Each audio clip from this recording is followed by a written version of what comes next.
I've just printed from the computer an action management plan for you, and I want to go through that with both of you to explain. We're going to send another copy to your GP so they know what we've said, and I'm going to give you 2 of these, one for yourselves and one for the school. Okay. If you need extra copies, we can do them very easily. So this is an action plan for allergic reactions, and it divides them into 2 groups. First of all, mild to moderate reactions, and then to severe allergic reactions, which we call anaphylaxis, is the medical name for that. Yeah. So mild to moderate and severe, and there are different things we do for those different groups. So let's start with the mild to moderate group. Okay. Now if Oliver were to react to something and develop itching or tingling of his lips, or his tongue or his mouth, or he had swelling of his face, lips or eyelids, or if he got a red raised itchy rash, a bit like nettle rash, or hives or wheals, or if he had eaten something and reacted with vomiting and tummy ache, and some children also may develop sneezing, if he has those sorts of symptoms, then that is a sign of a mild to moderate allergic reaction. So what do you do about it? First of all, whoever's with him should stay with him, send for help and for his medicines. He should sit or lie down, so we explained that earlier, not standing up, and that should be nice and quietly, and he should be reassured. Okay. He should be given antihistamine, and the one we talked about before for you was cetirizine, and it's a dose of 10 milligrams. Okay? Yeah. That is a long-acting, non-sedating antihistamine. Yes. If he were to be sick and vomit, having had the dose, then you can repeat the dose. Okay. If it's somebody else looking after Oliver, they would then contact you. Yes.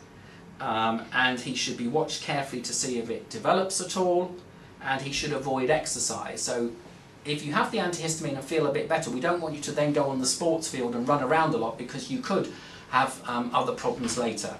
Okay. So if you were to have this sort of a reaction, you're nice and quiet, sitting or lying down, you have your antihistamine, call mum, and somebody should be keeping an eye on you and staying with you.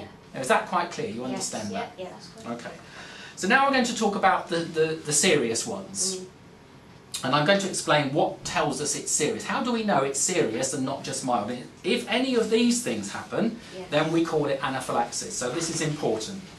So if Oliver had any difficulty in breathing, or noisy breathing, or wheezing, that would be a suggestion that he's got anaphylaxis. It would tell us he's got a breathing difficulty. That might also be a persistent cough. And that would suggest he's reacting badly. Yes. If he had difficulty talking or a hoarse voice, so really his voice is going muffled and doesn't sound right, or if he felt dizzy or was feeling faint, and of course, obviously, if he collapsed, if he had any of those features, then that is anaphylaxis. And so we follow this pathway. Okay.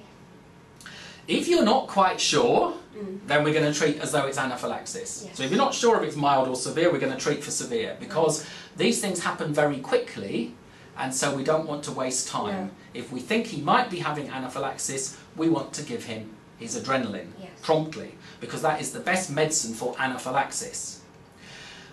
Some people say, well, will it do any harm? But the good news is, in youngsters like Oliver, who does not have high blood pressure, he doesn't have heart disease and so on, if he was given the adrenaline and didn't really need it, it's very unlikely to cause him any harm if it's done in the way we've shown you. So that's why, if there's any uncertainty, rather than procrastinate, rather than wait and see, it's better to get on with the treatment. So what do we do? First of all, don't stand up. Don't stand up. That's really important. So any suggestion of a serious reaction, he must be sitting or lying. If he's got breathing difficulty, he'll be much more comfortable sitting than lying. But if he's just feeling faint and doesn't have any breathing problem, then he should be lying down and his legs up on the back of a chair or something, up higher than his body, because that will help deal with his blood pressure. So first of all, don't stand him up.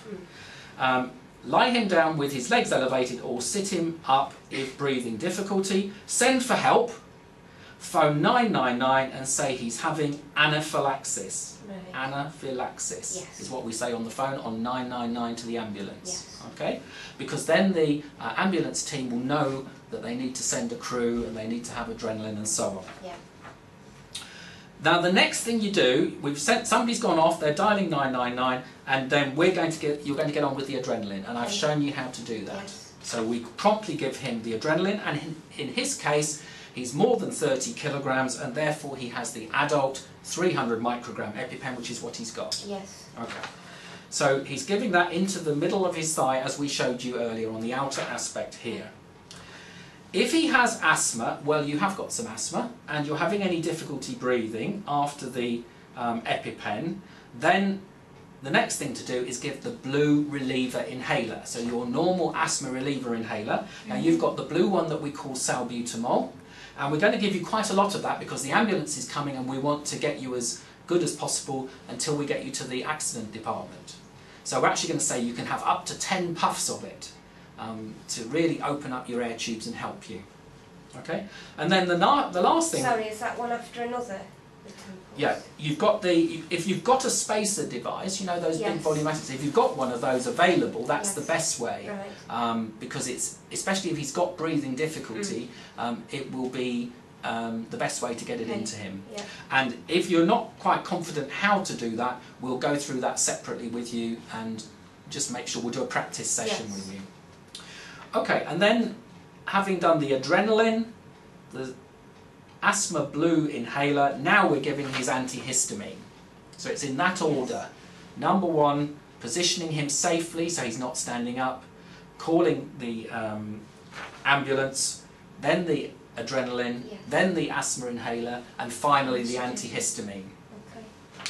And it's the same as it would be for the mild or moderate reactions. It's cetirizine 10 milligrams. Now hopefully the ambulance will get there pretty quickly, but if another 5 minutes has gone by and Oliver was still having a lot of difficulty breathing and the ambulance hasn't arrived, if you have a second EpiPen, he can have the second pen in the other leg. Okay. But in the UK and in our area, normally we find that the ambulance is there pretty quickly in this position if you've said that he's having anaphylaxis, and usually the paramedics will sort out any further doses. Now sometimes when people have had their initial treatment, they actually feel better quite quickly because the adrenaline can work quite quickly. But it's very important you should still go to the accident department, and that's because sometimes a little bit later there can be a second wave of reaction. Right. So anyone who has a serious allergic reaction needs to go to hospital. Even if they're feeling better, they need to go, and don't stand up to go to the ambulance. So when the ambulance comes, you should be in a wheelchair or on a stretcher, not standing up to walk to the ambulance. Because again, if you stand up, your blood pressure could fall, and that can be quite dangerous. Now, does that all make some sense to you? Can you understand what to do? So just the other things on this form say what he's allergic to, so cashew nut. His medications are stored, well, he's carrying his own and they're at school. And then just to remind you how to do the pen. Okay. And our contact details are on the bottom here. Okay.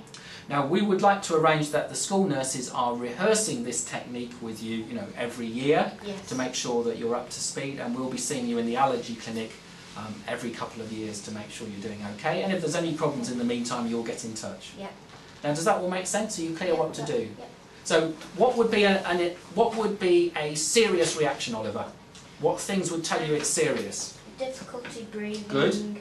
Noisy breathing. Good. Wheeze in the voice. Yeah. A persistent cough. Good lad. Difficulty talking or a hoarse voice. And dizziness, feeling faint, or you actually collapse. So let's suppose that you've been out on the playground at school. One of your friends has given you a chocolate bar. You didn't realise it's got some nut in it. You've eaten some, and you start to feel your voice, your throat's a bit tickly, and your voice is going a bit husky, but you're not having any wheezing, and you are otherwise not feeling too bad. What are you going to do? Go straight to the medical area of the school and ask them about it and call 999 if anything starts to develop. Okay, but if you've got husky voice, then that would already be into this group, you see. So any of these things that are appearing are telling you we need to get on with this approach. Yeah. So you shouldn't be walking to No. anywhere. You need to, because your blood pressure could start falling. So basically you've got to say to your friends, get some help quick, and then you can respond. Yeah. Now, what some people have done in the past is they said, oh, we'll just try a little bit of antihistamine and hope that it gets better. And then, oh, well, we'll try a little bit of asthma reliever, because they're sort of holding back from giving the adrenaline. But actually it's much better to get the adrenaline in quickly if he's got any of those serious features. If he hasn't got those, even if he's got a bright red itchy face, but he's got no trouble with his breathing, no trouble with his voice, he's feeling fine, then antihistamine is fine. Sit down quietly and watch to see if there's any change. Okay? Okay. So we'll give this copy, and the school will also understand what to do, and hopefully everyone will be tuned in. Okay. Any questions? No. Is that clear? Yep. Excellent. Good.